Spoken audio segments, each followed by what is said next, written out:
Because of Mr. Trump's initiatives in blaming immigrants for a great deal of the difficulties that the United States economy has, and not hesitating to say that a solution to at least some of those difficulties would be found in expelling immigrants, and noting, to be fair, that the Obama administration itself was a major deporter of immigrants.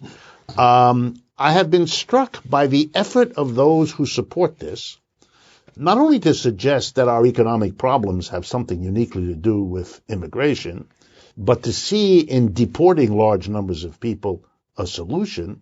This strikes me as an economist as a classic effort to distract people caught up in an economic system that isn't working, to blame a scapegoat, to blame somebody else, someone else you can be angry at and take out your upset about, even though it has very little to do.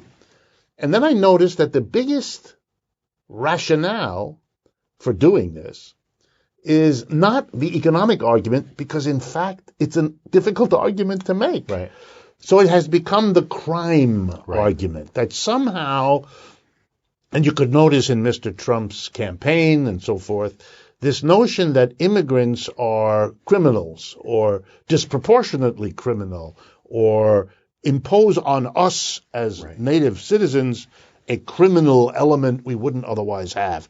You've done some reporting. Tell us about it. Well, one of the things is that I was on the campaign trail and in Cleveland during the Republican convention. So I did see firsthand the very effective testimonials of real live people whose loved ones were killed by individuals who were chronic offenders, who were undocumented and in this country illegally. Right. There are such dozens of cases, and Mr. Trump did a very compelling job to give these families that are still very much in pain an opportunity and a platform. I wouldn't deny their pain. But there's a deeper reality, and, you can only tell these stories, not in the aggregate, but let's get particular. I've been covering the city of New York for 30 years now. Okay, I'm 61. When I first started working as a beat reporter in 1990, there were 2,262 homicides. It's a big number to imagine. In 1 year. In 1 year. Right. The last year, 330 people were killed. That's stunning. To get a sense of what that means, 2,000 people, imagine 2,000 pairs of shoes. Those are individuals that did not get killed. This is a reduction dramatically of homicides. What was happening during that period of time? Over 500,000 undocumented immigrants came into parts of New York City that in the 1970s had been laid low by all the exploitative things you talk about capitalism. Right. Neighborhoods hollowed out, found value, stabilized neighborhoods, and transformed them. Now, the big challenge is it's become such a successful city. Global capital flying out of places like China is now flooding into New York, displacing those very same homesteaders that turned these communities around. This is a city of immigrants. It's a city of immigrants that has thrived and prospered on an historic level because of those immigrants. Right. So you're basically telling us that not only did the immigrant wave coming into New York not cause or worsen crime, it's extremely the opposite. The reality is, when you look at the numbers, which is in the end what we have to look at, because otherwise we get lost in the specifics of each horrible situation.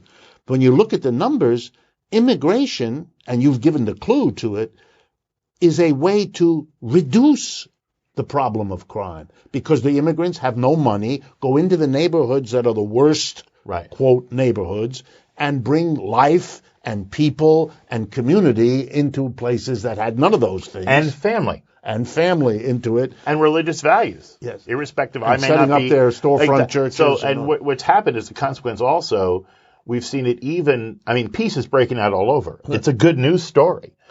We have a situation where at the end of the Bloomberg administration, we got up to around 700,000 stop and frisks. This was a policy started under Ray Kelly. The idea was stop and frisk primarily individuals of color. Less than 10% were ever arrested or even got a citation. We've dropped that number, Richard, to 22,000 a year, and the crime continues to go down. Immigration is a nation builder, not a destroyer. That's my experience. That's what I've seen. Wow. I mean, it's something really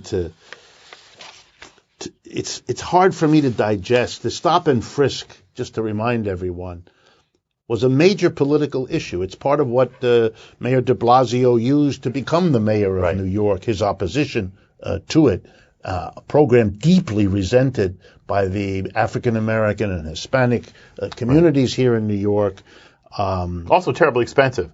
Over the period of time of Michael Bloomberg's tenure, the city paid out $1 billion to settle tort claims for individuals whose civil rights were violated or where a stop and frisk incident caused the police to overreact. So it was also very expensive from the standpoint of taxpayer accountability. Right. And it didn't work, as you see. Right, exactly.